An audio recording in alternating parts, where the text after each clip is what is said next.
এয়া গাঁৱলীয়া বেপাৰী আনিছিলে, গেটৰ মুখতে ল'লোঁ।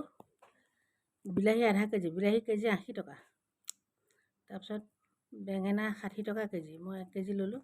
এই কচুকেইটা বৰ ভাল বুলি কোৱাৰ কাৰণে কচু 2 কেজি ল'লোঁ। কচুটো 40 টকা কেজিকৈ লৈছে। দোৰোণ শাক ল'লোঁ, কোমলীয়া কোমলীয়া আনিছিলে। দোৰোণ শাক 20 টকাত 3 মুঠি দিলে, আৰু খুতৰীয়া শাক 2 মুঠি 20 টকাত। তাৰপৰা জলকীয়া 10 টকা। কেইটামান আমলখি ল'লোঁ।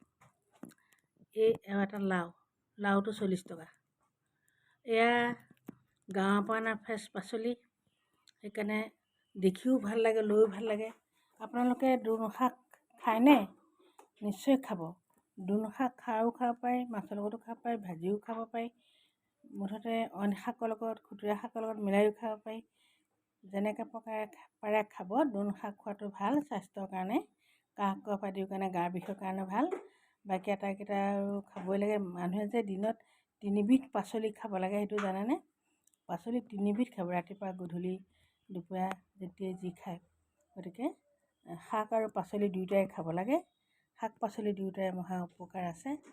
আমলখি কেইটামান লৈছোঁ, এই চাটনি তাটনি খাম বুলি পেলাই। তেওঁৰ হাতত বৰ বেছি নাছিল, তাকে লৈ থ'লোঁ। গতিকে পুৱাৰ বজাৰখন আপোনালোকক দেখুৱালোঁ। ডেইলি মাৰ্কেটলৈ নোযোৱাকৈ ঘৰৰ দুৱাৰমুখতে ল'লোঁ। সকলোকে দেখুৱালোঁ, মোৰ ল'ৰা ছোৱালীকো দেখুৱালোঁ।